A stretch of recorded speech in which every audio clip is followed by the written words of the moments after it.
বিশ্বনবী যুদ্ধ করে ইসলাম কায়েম করে নাই। অনেক কাফিরের আন্ডা বাচ্চা আছে বিশ্বনবীর চেহারা দেখেই কালিমা পড়েছে, অন্য কিছু না। অনেকে আছে বিশ্বনবীর সুললিত কণ্ঠের তেলাওয়াত শুনে কালিমা পড়ে মুসলমান হয়েছে। আমরা কোরআনের তেলাওয়াত শুনতে চাই না, কিন্তু কাফির মুশরিকেরা পৌত্তলিক যারা সারাদিন মূর্তির পূজা করত, তারা রাত্রিবেলা লুকিয়ে লুকিয়ে বিশ্বনবীর কণ্ঠের তেলাওয়াত শুনতে যেত। বিশ্বনবীর কণ্ঠের সাথে পৃথিবীর কারো কণ্ঠের কোনো তুলনা হতে পারে? সবচেয়ে সুন্দর কণ্ঠ ছিল দাউদ আলাইহিস সালামের। উনার কণ্ঠের তেলাওয়াত শোনার জন্য আকাবা উপসাগরের তীরে বসে যখন উনি জবুর কিতাব তেলাওয়াত করতেন, আমাদের কোরআনে 114টা সূরা আছে, উনার জবুর কিতাব 150টা ছড়া ছিল। কি ছিল? ইসলামী ছড়া গান। এই ছড়া নাশিদগুলো তিনি পড়তেন। এগুলো শোনার জন্য সাগরের মাছগুলো সাগর ছেড়ে দিয়ে কিনারায় চলে আসতো। সুবহানাল্লাহ বাড়িতে যেয়ে বললেন, সুবহানাল্লাহ বলতে নিষেধ নাই তো না? এটা বলা যাবে, চিল্লায় পড়েন সুবহানাল্লাহ। আকাশের পাখি নিচে নেমে যেত, জঙ্গল ছেড়ে দিয়ে প্রাণীগুলো উনার কাছে চলে আসতে, পড়েন আল্লাহু আকবার। কিন্তু উনার কণ্ঠকে বিশ্বনবীর কণ্ঠের চাইতে বেশি সুন্দর। বিশ্বনবীর সাথে কোনো কম্প্যারিজন চলে না। No comparison with our beloved prophet, the last messenger Muhammad সাল্লাল্লাহু। He is out above of any kind of comparison. সব ধরনের তুলনার ঊর্ধ্বে তিনি। whether it's the power, fitness, personality, status, আপনি যেটাই বলেন না কেন, শক্তি, সৌন্দর্য, মর্যাদা, যে কোনো দিক থেকে বিশ্বনবী গোটা বিশ্বের সব মানুষ তো দূরের কথা, নবীদেরও সেরা। চিল্লায় বলেন ঠিক কি না? তো দাউদ আলাইহিস সালামের কণ্ঠ বড় সুন্দর ছিল, কিন্তু বিশ্বনবীর কণ্ঠ তার চাইতে বেশি সুন্দর ছিল। তিনি যখন রাত্রিবেলা কোরআন তেলাওয়াত করতেন, মক্কার সব কাফিরদের নেতারা, মক্কা একটা পার্লামেন্ট বসতো প্রতিদিন। এই পার্লামেন্টের প্রধানমন্ত্রী হচ্ছে আবু জাহাল। মক্কার পার্লামেন্টের প্রাইম মিনিস্টার কে? কথা বলেন। আর ক্যাবিনেট মেম্বারদের মধ্যে ছিল উতবা, শাইবা, ওয়ালিদ ইবনে মুগীরা, আবু সুফিয়ান। এরা ছিল ক্যাবিনেট মিনিস্টার। তো তারা সবাইকে নিষেধ করত, মুহাম্মাদের কণ্ঠের কোরআন তেলাওয়াত শুনতে কেউ যেতে পারবে না, কারণ যারাই কোরআন শুনতে যায় সব মুহাম্মাদের মুরিদ হয়ে যায়। সুবহানাল্লাহ কইবেন না? হজের সময়ে লক্ষ লক্ষ মানুষ গোটা বিশ্ব থেকে হজ করার জন্য আসতো। মক্কা শহরে ঢোকার কয়েকটা গেট ছিল। আবু জাহাল ওই গেটে কিছু লোক ফিট করে দিল যে যারাই হজ করতে আসবে এদেরকে বলে দিবা যে আমাদের এলাকায় নতুন এক পাগল আসছে, এই পাগলের নাম মুহাম্মদ ইবনে আব্দুল্লাহ। পড়েন নাউযুবিল্লাহ। খবরদার, তোমরা হজ করতে আসছো ভালো কথা, হজ করবা, খেজুর খাইবা, জমজমের পানি নিবা, মাগার মুহাম্মাদের কাছে যাইবা। ওর কাছে গেলে সবাই কি হয়ে যায়? যারা যায় এরাও পাগল হয়ে যায়। সব মক্কার গেটগুলোতে লোক সেট করে দেয়া হলো। হজের মৌসুমে জিল হজে ঢুকতে লাগলো লোকজন। আবু জাহেলের সেট করে দেয়া লোকজন বলল, কেউ যাবা না মুহাম্মাদের কাছে, ও একটা পাগল। যারা আসতেছিল এরা কেউ কিন্তু বিশ্বনবীর কথা জানতো না। জানতো? ওরা যখন শুনছে একটা পাগল আছে, ওরা মনে মনে কইল দেখি তো পাগলে কি কয়। তার মানে অপপ্রচার কেমন যেন প্রচার হয়ে গিয়েছে। সুবহানাল্লাহ পড়েন। তো আমাদের বিরুদ্ধে অপপ্রচার করলে আমাদের প্রচার হয়ে যায়। আমাদেরকে জেলখানায় ভরলে আমরা জেলখানার সবগুলারে আল্লাহওয়ালা বানায় দিই। চিল্লায় বলেন ঠিক কি না? ইসলাম এটাকে থামিয়ে দেয়া যায় না। যারা ইসলামের বিরোধিতা করে এরা ইসলামের নেচারকে চিনে নাই। ইসলাম হচ্ছে চারা গাছের মতো। চারা চিনেন নাকি? কক্সবাজার কি বলেন? বীজ। বীজ বা চারা। এই বীজ, ইসলাম হচ্ছে বীজের মতো। ইসলাম বিরোধীরা ইসলামকে মাটির নিচে গেড়ে ফেলতে চায়, কিন্তু গাড়লে কি হবে? এটা তো বীজ। মাটির নিচে বীজ গাড়লে কি হয়? সুবহানাল্লাহ কইবেন না? মক্কার গেটগুলোতে দাঁড়িয়ে দাঁড়িয়ে অপপ্রচার শুরু করে দিল। Don't go to Muhammad, he is completely mad. পাগল, যেও না। সবার মনে চিন্তা, ঘটনা কি? কে মুহাম্মদ? নাম শুনি নাই। হজ করি আর না করি, আগে এই বেটার কাছে যাইতে হবে। আল্লাহু আকবার।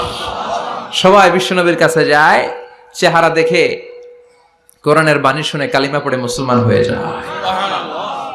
আবু জাহেল আবার মন্ত্রী পরিষদের বৈঠক ডাকলো, খবরদার, কাউকে যেতে দেয়া যাবে না, কেউ যাবে না। কিন্তু কি আজীব তামাশা, প্রতি রাতে আবু জাহেল লুকিয়ে লুকিয়ে নিজেও যায়।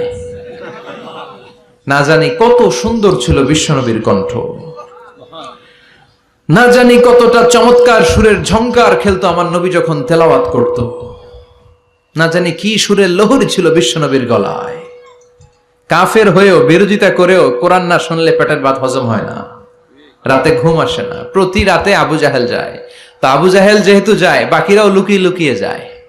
সবাই দিনের বেলা বলে কেউ যাবে না, কি বলে?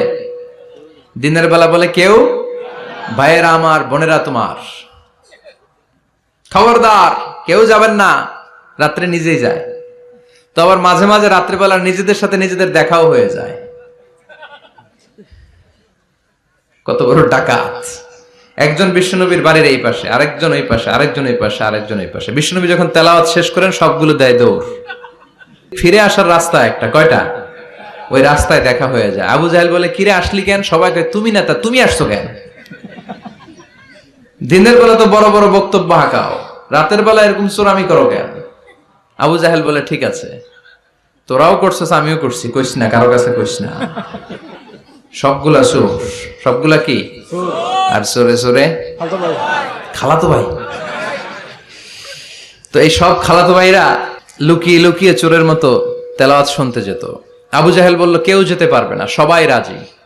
এরপরের দিন আবু জাহেল বলল, আজ থেকে কেউ যদি যাস তোদের সম্পত্তি সব সিজ করা হবে, আর মাথার চুল কামিয়ে আলকাতরা মেখে মক্কার বাজারে ঘুরানো হবে।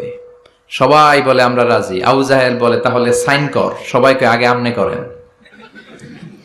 Abu Jahl as a chairman he gave the signature. সে ওই বন্ডে সিগনেচার দিল যে যদি যাওয়া হয় আমাদের সম্পদ রাষ্ট্রীয়ভাবে সিজ করা হবে, মাথার চুল কামিয়ে আলকাতরা মেখে মক্কার বাজারে ঘুরানো হবে। তো সবাই স্বাক্ষর করলো। দিন গড়িয়ে রাত আসলো। আবু জাহেল বিছানায় এপাশ ওপাশ করে, টসিং এন্ড টার্নিং, ঘুম আসছে না। আবু জাহেল মনে মনে ভাবে, আজকে যেই ভাষণ দিছি সকালে, আজকে কেউ যাবে না, আমি 100% নিশ্চিত, আমি একটু যাই।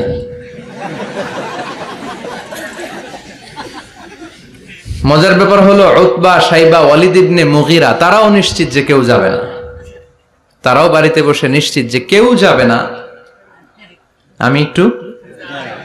আজকেও সব খালাতো ভাইরা, কেউ ডানে, কেউ বায়ে, কেউ সামনে পেছনে। বিশ্বনবীর বাড়িটা এখন যেখানে, এটা সৌদি গভর্নমেন্ট ওই জায়গায় লাইব্রেরি করে রেখেছে।